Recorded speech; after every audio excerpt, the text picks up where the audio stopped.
Ah oui, toi aussi, du coup, sans lunettes, t'es obligée d'avoir le miroir. C'est ça. La proximité immédiate de ton visage. On m'a demandé une vidéo spéciale maquillage avec des lunettes, ce que je vais certainement faire sur moi. Oui. Il va falloir que je mette mes lentilles pour me maquiller. Après, j'ai des vents. Je vais mettre mes lunettes. Ouais, pas simple. Ça va être rigolote cette vidéo. Magnifique. C'est ça. Je ne maquille jamais avec mes lunettes. Quand je suis en clientèle, peut-être une fois j'ai dû mettre mes lunettes. Ah ouais. Et après je me suis trouvée tellement moche en photo que du coup je sais plus jamais lunettes. Bonjour à tous, je suis super contente de vous retrouver aujourd'hui pour une nouvelle vidéo. Aujourd'hui je suis accompagnée de Selma, une magnifique créature aux yeux bleus. Vous m'avez demandé il y a fort longtemps. Dans une époque fort lointaine, où peut-être même les dinosaures marchaient sur la Terre, une vidéo avec... Je sais pas où je l'ai mis. Ah, avec la Soft Glam sur les yeux bleus. Et enfin, grâce à Selma aujourd'hui, vous allez avoir la combi gagnante. Et en plus, on m'avait demandé aussi une vidéo. Alors là, j'ai fait un peu un maquillage de jour, maquillage léger, et transformé après en un maquillage un peu plus... un peu moins léger. Un peu moins léger. Mais qui reste quand même dans ce que je pourrais dire. Ça reste léger quand même. Hein. Je peux faire pire. J'ai aucun doute là-dessus. Mais j'ai plus rien d'autre à dire, donc voilà. Bah, alors c'est parti. Je vais t'enlever tous tes sourcils et tout. Tant que tu me les rends après, ça va.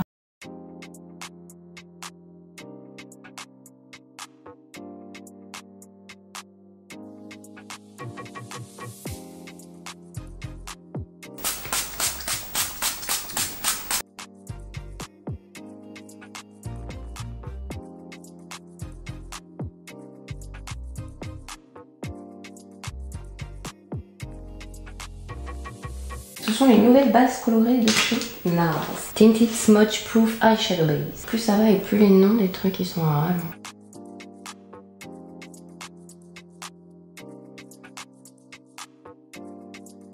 C'est marrant parce que des fois je me dis oh non ça va, j'ai pas tellement de pinceaux, puis en fait moi c'est pas mon métier et j'en ai à peu près autant que toi. Non, c'est ces journées qui sont en train d'être lavées là. Ah non ça va. Ouf, tout va bien. Je pense que je vais commencer avec la couleur Burnt Orange. On va commencer en fait par structurer l'œil avec la couleur. J'aime bien la Soft Glam sur les yeux bleus. J'ai appliqué à l'extérieur et avec de légers mouvements, j'estompe vers l'intérieur et vers le haut aussi pour toujours relever ses yeux. On va prendre maintenant la couleur, non je vais prendre un pinceau plat, la couleur Tempera qui est juste là avec le premier pinceau que j'ai pris en fait, mais plat de préférence quand même. Si vous avez toujours l'impression de prendre trop de poudre sur votre pinceau, pour ça je me retrouve souvent avec plein de trucs sur les mains, c'est que on tapote un petit coup sur le dos de la main, la main propre, c'est mieux. C'est mieux. Et je vais appliquer sur tout le reste de la paupière. Ce qui est bien avec Tempera, c'est que c'est pas vraiment un mat. Il fait plein de jolis reflets, mais il n'est pas non plus hyper satiné ni hyper pailleté en fait, donc c'est bien ça. Il passe bien. Après je fais du zèle parce que c'est complètement possible de faire juste le look en utilisant que Burnt Orange et en faisant rien d'autre, mais j'arrive pas à faire ça. T'as pas un côté minimaliste Non, pas trop. J'avoue que là, je reprends le pinceau que j'ai utilisé tout à l'heure. Et je repasse dans ton... Tiens, je vais utiliser Strobe Cream sur toi. Ça va me faire briller, donner le feu. Exactement. J'essaye sur un maximum de personnes avant d'acheter le full. Ouais.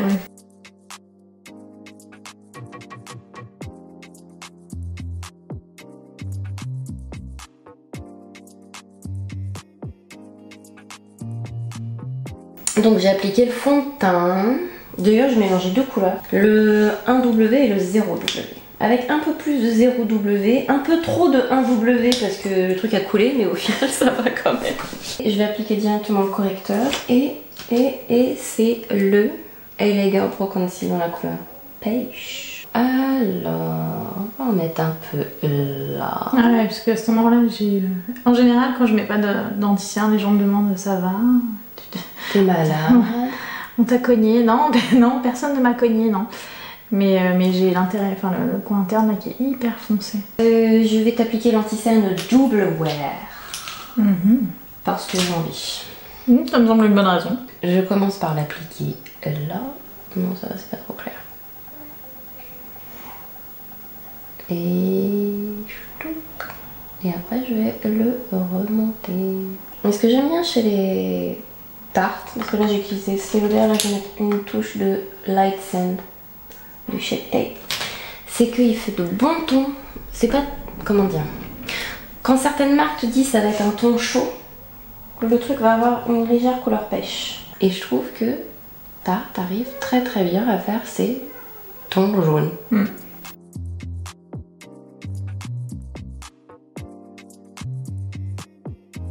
Poudre RCMA, c'est une poudre transparente.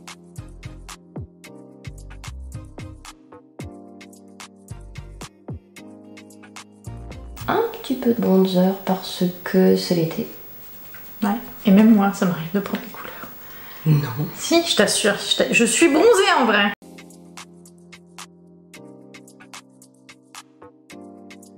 Je pense qu'à force d'en parler, c'est pareil, je me dis un jour les gens vont en avoir marre. Tintin, mon kit MAC. Là, pour toi, c'est la couleur Lingering.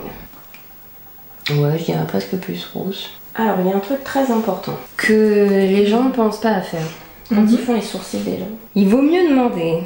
En fait, je le fais surtout à des gens qui ont une forme de sourcil. Comment je vais dire ça d'une manière hyper diplomate? Un peu particulière? Un peu particulière, voilà. Où je leur demande si je peux éventuellement changer la forme. Enfin, des fois j'essaie d'utiliser des mots plus... Parce qu'en fait, c'est pas parce que ça vous plaît pas à vous que le sourcil spermatozoïde ne plaît pas à la personne à qui ils appartiennent. Il y a des gens très contents de la forme de leur sourcil. Donc il faut pas les toucher. J'ai un nom en tête là en plus. Que je ne citerai pas non plus. On ne dira pas de nom. Non. Mais c'est vrai, j'ai déjà eu des clientes qui m'ont dit non, je veux pas changer la forme de mes sourcils. Hein. Ah, mais pourquoi? Et les sourcils, c'est hyper important, donc on a envie de les rendre beaux, harmonieux, de les étoffer un peu, voilà.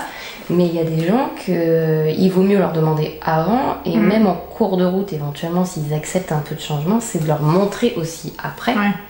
Si ça leur va, si on peut faire plus, si... Et si c'est votre métier, c'est quelque chose qu'il va falloir apprendre à gérer, c'est-à-dire que des fois, les clients ont des goûts qui... ne correspondent pas aux vôtres. Exactement. Et il faut pas leur imposer votre vision des choses si ils adorent le crayon à lèvres hyper foncé. On peut essayer de leur dire délicatement que peut-être il faudrait éviter. Être un peu plus subtil. Voilà, pour le jour du mariage. Mais après, s'ils veulent pas changer, il faut pas le faire. Je pense qu'il faut pas le faire. De toute façon, même si ce que vous leur avez fait est magnifique, parce que ça n'empêche pas, si c'est magnifique, mais qu'ils se reconnaissent pas, pour eux, ça va être de toute façon très moche. Donc ça ne sert même pas à grand chose d'essayer de changer le... Moi j'ai le droit, hein. Oui. Tu as tous les droits aujourd'hui. Ouais. Regarde en bas. Bouge pas. Jamais. Vaut mieux éviter, avec cet engin dans mes mains. C'est clair.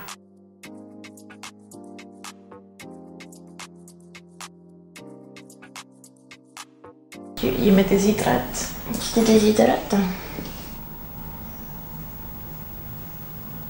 Bon, donc gloss. Moi j'aime bien toujours les gloss boy. Des fois t'as juste une affinité avec un produit en fait. Enfin, il y a des fonds de teint que j'aime bien qui surpassent d'autres, mais c'est même pas parce qu'ils sont meilleurs, c'est juste que je préfère les utiliser. Et on va mettre un coup de pchit. Ferme les yeux. Même quand tu le sais, t'es toujours un peu surpris. Oh, ça fait ça à tout le monde, t'inquiète pas. Du coup, la version jour est terminée. Je fais le haut, Dis donc, même comme ça, je brille. Même comme ça, tu brilles. J'ai fait glowy, hein. J'ai pas fait... J'aime pas les teints mat, mais bon, après, si on veut un teint mat... Alors là, c'est pareil, vous voyez. Un client me demande un teint complètement mat, même si de base, c'est pas ce que je préfère. Je vais faire un teint mat. C'est beau, hein.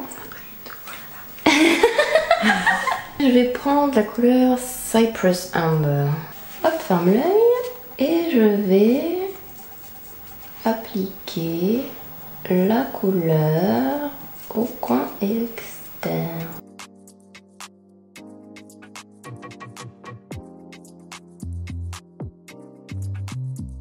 Je vais prendre la couleur rustique maintenant. Hop, ferme les yeux et je vais m'aider de rustique en fait pour estomper la première couleur.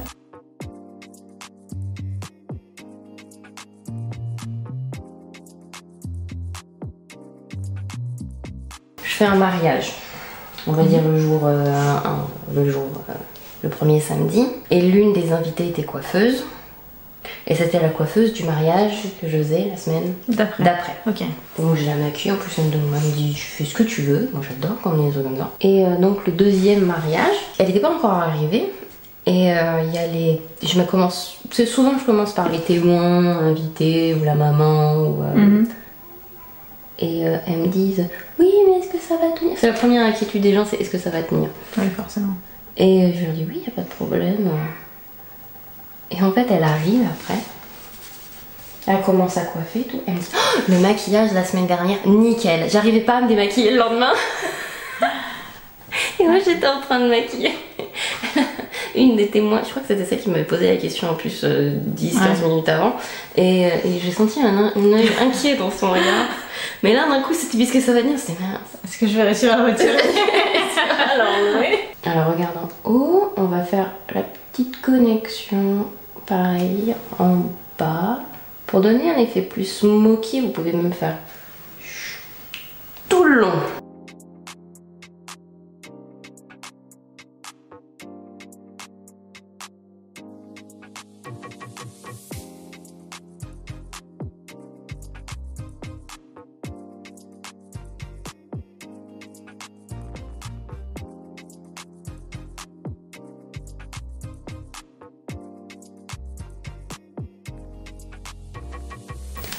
Un pinceau plat et ça aide en fait à avoir une ligne droite mais plus diffuse. Ouvre les yeux.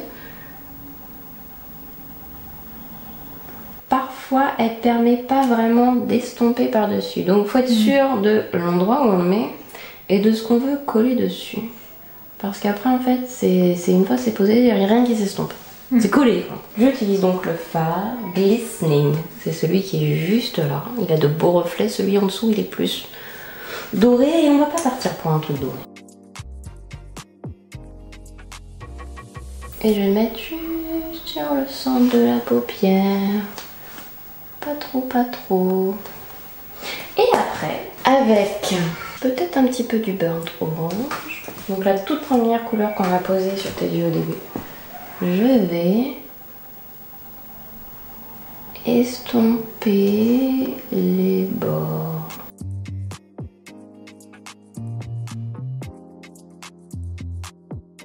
Il y a des mascaras avec lesquels c'est possible de superposer plusieurs couches. Celui-là, ça superpose très bien. Certains qui sont waterproof ou plus longue tenue, ils ont une espèce de rigidité quand ils sèchent. Ils sont légèrement plastifiés. Ouais, et tu peux pas en fait repasser la brosse une fois que le mascara est sec dedans. Alors regarde en bas. Donc si vos cils arrivent à rester souples avec votre mascara, normalement vous devriez réussir à superposer plusieurs couches. Quand tu maîtrises le geste, ça te fait pas pareil, ton œil sait que tu vas approcher, mais même si tu le sais, t'as les réflexes en fait. Après quand je lâche les yeux des gens, souvent il y a un... Voilà, là par exemple, oui, t'as le réflexe de cligner. Il y a un gros clignement en fait, réflexe. Et le contrôler est extrêmement difficile. Regarde-moi. Et là je mets du mascara en bas. J'en ai pas mis en bas tout à l'heure. C'est vrai. J'ai remarqué que sur certaines personnes, des fois, quand t'es pas énormément maquillée, en mettre en bas, ça peut faire bizarre. Surtout si les personnes elles ont aussi excessivement long en bas. Moi, j'en mets quasiment jamais en bas. Et quand j'en mets, c'est vraiment juste à la racine, parce que sinon, ça fait vite un effet un peu curieux. Mais pour un maquillage du soir où tu portes quand même un peu plus de matière, on va dire, j'en mets quand même un petit peu. Après, il m'arrive aussi d'en mettre du noir en haut.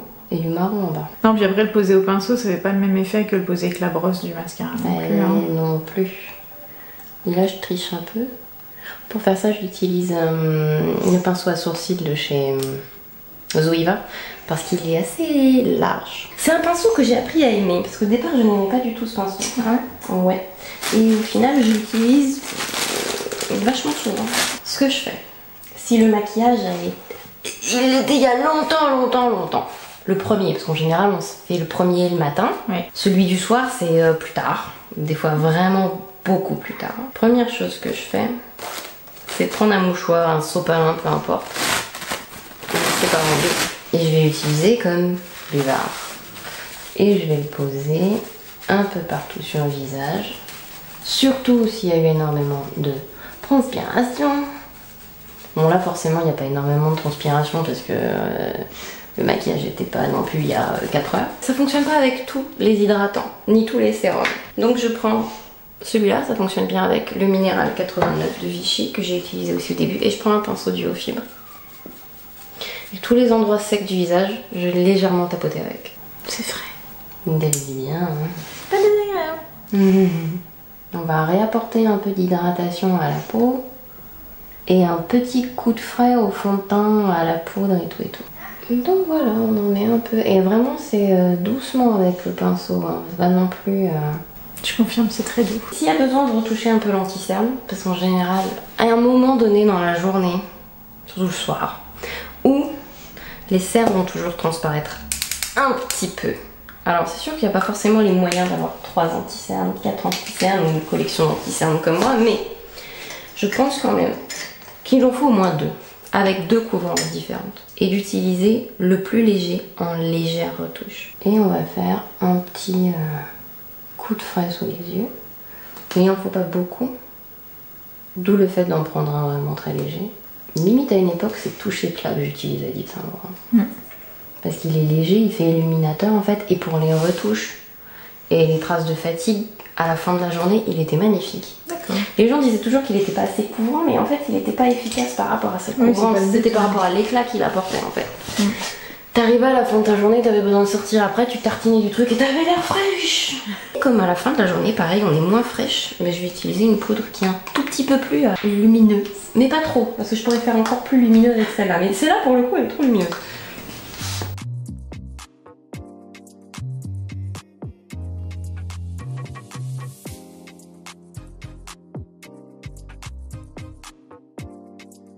Après, il y a des gens pour qui avoir du blush en journée, c'est absolument indispensable. Comme pour d'autres, ça va être d'avoir fait leurs sourcils. Comme pour d'autres, il faut se faire plaisir aussi. Parce que j'ai pas mis de blush au tout début, qu'il faut pas en mettre. J'ai préféré mettre du bronzer, mais l'un sans l'autre est complètement possible aussi. Si vous voulez avoir l'impression d'avoir vraiment pris du soleil, alors ça se fait pas avec toutes les couleurs de blush, parce que je veux déjà les trucs d'ici, mais avec certains blushs, c'est possible de le faire. C'est d'aller un peu plus vers l'intérieur. Tout ce qui est en fait terracotta, corail, couleurs un peu plus neutres, mais pas des roses, ni des violets, ni des rouges, ni des... parce que là ça aurait plus l'air d'être malade ou bourré que ça fera pas l'effet escompté. C'est pas le but. Donc c'est d'aller plus vers l'intérieur et d'en mettre au milieu du nez. Et si vous faites ça, il y a 2 endroits où vous êtes obligé du coup de mettre du blush. C'est sur le menton et un peu en haut. Sauf si vous avez une frange. Et si t'as une frange, tu peux être perfectionniste. Ouais, mais bon, c'est gaspiller du produit pour rien. Ça fait un côté ensoleillé de ouais, mais en fait j'ai été au soleil tout l'après-midi. Cette bonne mine naturelle est complètement normale. C'est ça. Mais ça se fait pas avec tous les blushs, je répète. Mais il faut les hydrater, hein, tes lèvres. Oui, mais je ne cesse. Bah, je sais pas, là, j'ai l'impression que j'en mets, mais qu'elle absorbe tout de suite. On va mettre de celui-là maintenant. Tiens, je vais mettre un peu de ça, parce que j'ai envie de fermer les yeux. Un peu au milieu. C'est mon enlumineur de Charlotte Tilbury. Alors, comme je l'ai dit tout à l'heure sur Twitter, oui, j'ai prévu de faire une vidéo sur Charlotte Tilbury. Une vidéo dédiée à la marque. Parce qu'en plus, j'ai la réduction professionnelle dessus. C'est une bonne raison. C'est une bonne raison. J'ai les produits moins chers, autant en profiter. Sauf qu'en ce moment, avec les problèmes de livraison, ça va attendre un peu. Donc là, je suis en train d'appliquer, mais c'est le crayon Rosy Magnolia de Nabla. On va en mettre un peu. Bon, alors, comme t'as à la bouche assez sèche, je t'ai mis ceux de chez Estée Lauder qui sont infusés en huile. Donc c'est pas mat, hein. Et ils sont très confortables à porter. Ils tiennent du coup un peu moins longtemps que tout ce qui est mat, machin et tout, mais comme je dis des fois, il vaut mieux être confortable et pas avoir la bouche qui ressemble à un parchemin, quitte à ce que ça tienne un peu moins longtemps. Ouais, allez, un peu un coup de spray, comme ça tu peux prendre ton apéro peinard.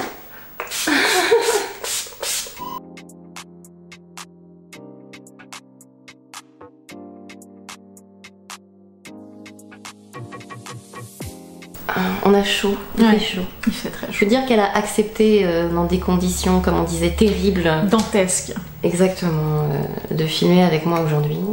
Pourtant, il fait moins chaud que d'habitude. Ouais, je crois qu'on est quand même monté à 28 ans. Oh, dur. J'espère que le tutoriel vous a plu.